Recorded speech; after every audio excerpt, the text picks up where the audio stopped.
Right then, guys. We're excited for this, aren't we? Indeed. Totally. Yeah. Really excited. Yeah, brilliant. So, today, then, everybody that has been to any of the sessions so far will have heard about AI, personalization, customer experience. What have all those things got to do with what we're talking about? They're all founded within customer data. So, from that side, brands are collecting more and more customer data, more than they ever have done before. With that, then there's been massive investment in terms of cloud, in terms of CDPs, CRM systems. However, it totally amazes me every single time I talk to a client how little of that insight and data actually travels into their marketing activity, be that on their own kind of media and also then into paid media as well. So I see that day to day. The biggest stat that has totally amazed me over the last 6 months or so, that Rob and I have been talking about quite a lot, is less than 3% of media is actually impacted by first-party data.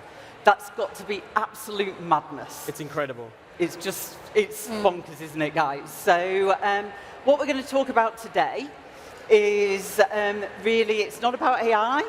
It's about the thing that's going to drive kind of our ability to impact. So it is very much around, why is it so damn hard to activate customer data and drive outcomes? So that's what we're talking about. With me, then I've got Rob and Sandy. Between us, we have amassed too many decades for you to think about in terms of being across brands, platforms, activation data. So from that side, I think we're kind of bringing a lot of experience in terms of what's happening. And as you can see, Sandy's coming at it from kind of the brand platform perspective. She's been working with us at easyJet recently in terms of being able to really get activation right for their first-party data. And then Rob and I have been working a lot because we hear so much the fact that brands are just not activating that data. So excited for the conversation, guys. You'll have seen here that Sandy and Rob have worked together previously, so I've had to separate them slightly in terms of who's talking when, otherwise we'd never get to the end. So, Sandy, let's start with the practitioner's view, if we can do.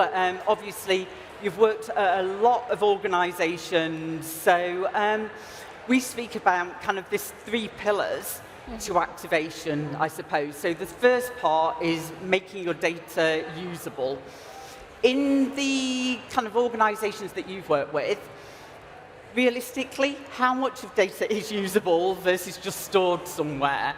And how do people move towards that kind of using it and making it usable? I mean, I will start off with, it is damn hard to activate data. And a lot of the limitations tend to be around actually being able to connect that data, to understand your customers and the insights, and then to actually push that into the media channels. But actually, even if we take a step back, the foundations around data, the fundamentals about actually having trustworthy data, verified trustworthy data, and to have like a strategy in place around, okay, how we're collecting it, how we're managing it, is it clean, is it usable, can we trust it? All those are the fundamentals that actually also need to be in place. But then if you combine that with some of the cultural differences, but also within the organisations, the silos that exist across the different teams, who has access to the data and the insights, who is able to tap into what we know about the customer, and where is that data managed, and the technical fragmentation that happens within the organisation. I think that's really, really key as well. And a lot of those are, they hinder the speed at which you want to be able to activate your customer data. which you want to be able to act near enough in real time. But actually, some of the processes that are in place, some of the backlogs that exist within the organisations, whether it's a technical backlog or whether it's an architectural backlog, these are all barriers that almost put a stop to being able to activate data fast. And how do you get over that barrier, I suppose, in terms of, we spoke a lot kind of yesterday around kind of outcomes, and actually giving the vision to the business in terms of outcomes. And actually, you talk a lot around kind of moving from data to signals. Can you talk a little bit about what you mean by that? Yes, absolutely. So, and I'd say for me, throughout my career, whether I've been at brand side or whether I've been at consulting side and helping clients go on these journeys as well, and being brand side now here at easyJet, I've usually been that person in the middle, like the glue between the technical specialists, the data specialists, but also the business teams.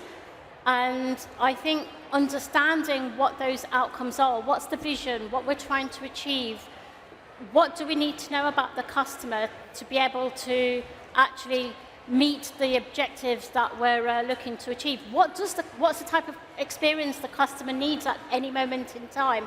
I've been that glue, and so a lot of that has been around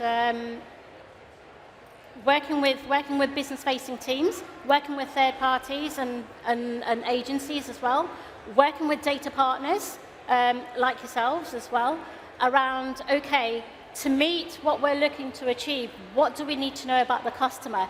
We have a whole load of data on our customers. You know, the depth and the breadth that we've got on our customers, we know about them and their relationship with easyJet, for example, or when I was at Sky, their relationship with Sky. But what we don't know is what is happening with them outside of that relationship. Yeah. And that's where actually looking at, it's almost around understanding the context or what else is influencing, potentially could influence their life cycle with you, and working with partners around adding additional layers onto our customer data. And that's where really enriching with third-party data signals, understanding demographics, understanding behaviours around transactional behaviours, around how they're actually also not transacting with easyJet, for example, but actually how they're transacting with our competitors. And to be able to package all of that up, all of that in-depth knowledge, to be able to analyse and create insights that we've not had before, and then package those up into signals. That's the key. Yeah, and I think it's about taking data so kind of backward-looking and making it forward-looking in terms of who are most likely to be valuable to you going forwards. What are those signals? How do you use the data you've got alongside external data like Experian to really kind of put the more predictive lens in terms of what you're doing? So, for example, some of the more recent work that we've done is to be able to, we've got a whole load of insight around how customers are booking, whether it's the booker, whether it's the passenger. So firstly, being able to connect those signals together around actually knowing that this is a booker, this is a passenger, and having that single traveller view. But actually overlaying that with third-party insights to understand, well, our top spending customers have got this profile, the remaining customers or medium spending or low spending customers have got this type of profile. It doesn't mean they're not valuable. It means they just need to be treated differently. That's it. And when we're talking about treating differently, so we've got some great data, we've got some fantastic insights. How well do those things travel into kind of your activation channels? What tends to work? Where does it tend to break down? So I think, if I think to the journey that we've been on, I think the educational piece, even around the additional insights, is a big piece. So not only are we building the foundations around building trust in the data, adding additional layers of insights with third-party signals, digital signals. Part of the journey is also around educating the marketing teams, the planning teams, the media agencies around, we've got these now, we can package these up into audiences and actually push those signals out for activation.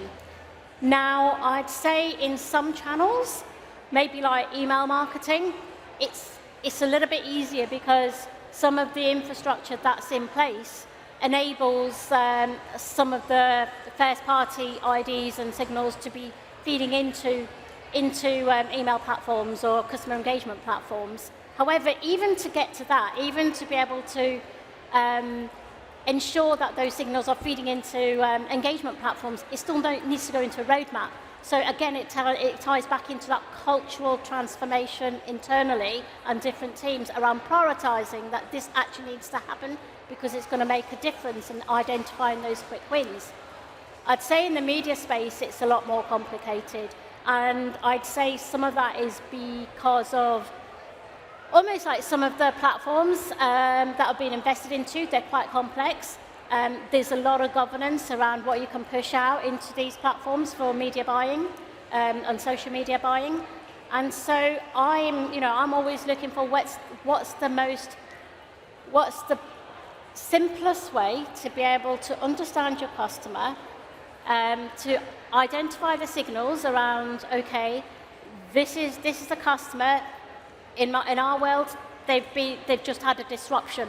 You know, a war's broken out. They're in a country where they're actually worried whether they can get back in time. They don't want to see an ad for easyJet holidays, the big orange sale, for example, to book the next holiday. They want to make sure that they can get back in time. So that's the signal, right?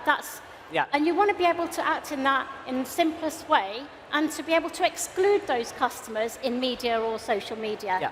On the other side, you've got those, you've got that understanding around, okay, they're in a booking journey, they're actually likely to be able to upsell to bags and seats, for example. Their profile actually is that of a business traveller as opposed to a consumer traveller or a consumer. And then you can treat them in the relevant way. Exactly, and I think it is about then how you get that data into your media platforms, because there's definitely still resistance, I think, from there. So, Rob, thank you for staying quiet through all of that, but nodding to everything that you were saying. I've been so good.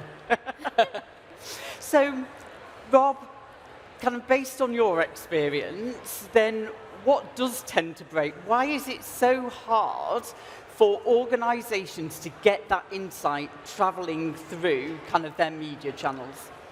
Well, I mean, I think, Sandy, you do such a great job of explaining what it's like to be like an incredible brand like easyJet, like trusted, customers trust you guys with their data. And on one side, you've got this incredible rich data set, which has so much opportunity inside of it. And I would say on the other side, you've got quite significant, very significant marketing plans and a desire to execute them against significant budgets. And like so often, there's that tension between, hey, we've got this incredible intelligence and we're going to be running all of these campaigns. Like, can't we use it at scale? And there are some massive reasons why, and Sandy explains well, like why it's difficult and hurdles to get through. So, privacy and security, that is no joke within the enterprise. And you don't even have to be, if you don't mind me saying, you don't even have to be as large as easyJet for that to be significant. No, the rules apply for everybody. I know it's boring, but that's probably the number one reason why data privacy and security is the number one reason why less than 3% of media is influenced by any form of first-party data, which is tragic. And look, I mean, then it's about being able to get like these signals, and especially the most relevant identity, to those the DSPs and SSPs, the advertising platforms, and there are some identifiers which brands themselves, advertisers themselves have, which is amazing: email address, telephone number, stuff like that. And there are others that they don't, and that's where being able to interact with Experian, for example, and I think especially in Europe and the UK, that there is no advertiser that wouldn't want to be able to hook into Experience's identity graph. They just want to be able to make it usable in media. And they want to be able to do that in a way which doesn't come with a gigantic timescale and add just another horrific, I think Sandy, you mentioned these transformation projects. I think we've all probably had enough of transformation projects in regards to tech and data. So someone needed to find a solution for how we were going to be able to do that and do it at scale. I think so. I think that is because big transformation projects tend to take time, actually, where people are looking to prove the value of their data in media, actually kind of taking someone on a really long journey maybe restricts what the business can see and the value that the business can see. So, Rob, from your experience then, that's kind of what breaks. Actually, does it have to be like that? I suppose. What's changing now, and what happens when brands actually do get to play that media, get to play their data out into media? Well, it's incredibly exciting. Like literally, after decades of people like us at conferences like this, and in our offices with our colleagues, Sandy, we've been there. In the organizations that we worked at previously as well, talking about using data. I actually think it's very frustrating that there's a lot of analogies you can use. There's a lot more talk about using data in advertising than there is actually people using data in advertising. We're very proud to be part of that movement of unlocking, safely and securely unlocking those signals to be able to come to media. It's really important to say that media loves scale. So, I get pretty turned off when people talk about micro-targeting and things like that. I think, there's no doubt there's a place for that in other areas. But when it comes to advertising and media, everyone worships scale. And, being able to bring the massive insight and signal that, say, an easyJet has, combined with Experian to media, that is a game changer. And I don't think we're too tired for that. I mean, we've had decades of talking about being data-driven. I think we can give it one last go and, make it work. Agreed. And then some of the stats that we've actually got on the screen as well just show kind of when people are doing this, actually, the return on investment and return on ad spend that you're seeing is huge, isn't it? It's amazing. And anyone who was here yesterday when we had Hannah Fisher, who's CMO of Saga PLC, the travel and cruise and insurance company, she says it best. She's the chief marketing officer, but when it comes to using data at scale, she's looking for commercial outcomes, and that's the only language which they understand in the business is actually incremental sales, incremental opportunities, how did it drive the top and the bottom line, and it's so exciting. I mean, you're genuinely seeing massive improvements in return on ad spend, and I would just say on that's that return on ad spend, the ad spend happens anyway. So when you walk into organizations where less than 3% or none of their media, and that is more common than, it's really sad, it's more common than people imagine, they're still spending 30, 40, 60, 100 million pounds in media. And it's just an amazing opportunity to backfill. I know it doesn't sound glamorous, but to backfill the media plan with all of this powerful signal. Exactly. No, fantastic. So, which is why I'm so excited about the work that we're doing with you at Audiences, really kind of being able to fuse kind of the great tech that you've got, and then kind of we've mentioned kind of our ID graph, connectivity across fragmented channels. Kind of what's exciting you around kind of the work that we're doing together at the moment? Well, thank you. I mean, I'm not alone. Our industry looks at Experian and looks at the incredible third-party data which you bring to our industry and have done for a long time, and also the incredible identity capability which you've brought to industry and is more powerful now, and not just in the UK, right? I would say every advertiser who wants to enhance identity and enrich, ideally, they always would have wanted to work with Experian. There is no other identity and third-party data layer which is more trusted and more powerful. It's just been the ability to activate it in digital channels, which has been difficult. And that's honestly the only thing that Audiences does.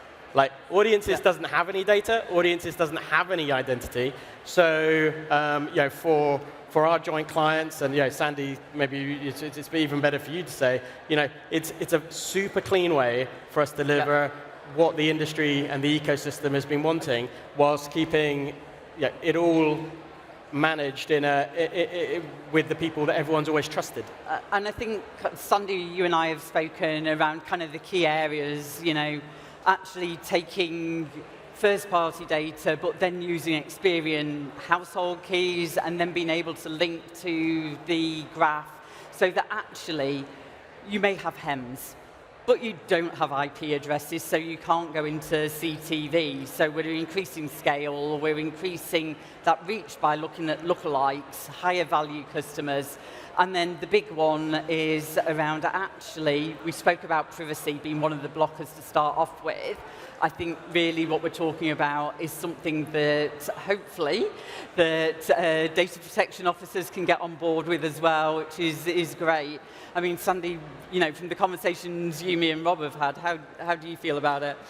Yeah, look, I think it's an amazing conversation, and it's an amazing way to go. If I talk about, I've got transformation in my title, and at easyJet we've been on this journey where we've onboarded MarTech, including CDPs and customer engagement platforms.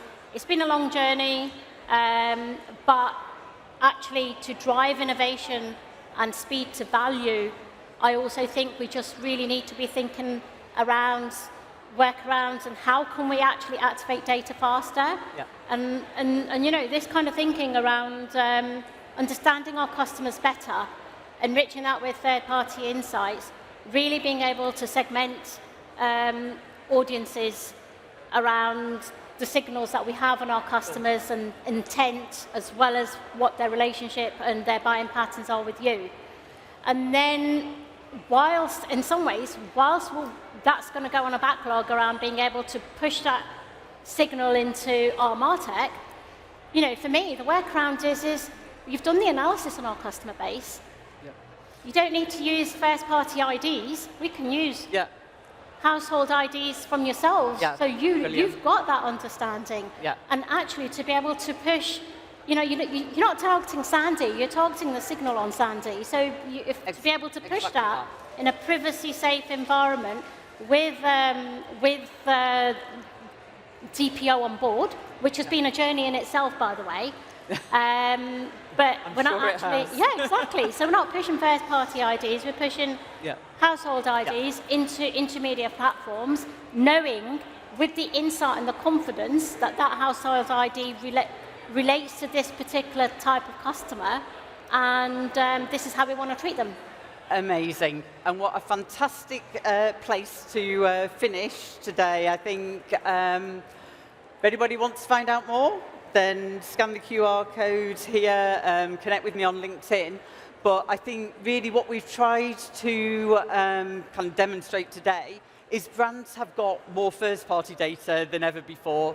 This is not about necessarily needing more first-party data. It's about being able to take that and travel that into insight and then through into fragmented media channels. That's where the value comes. Come and speak to Rob, Sandy, and I afterwards if you want to find out more. Thank you.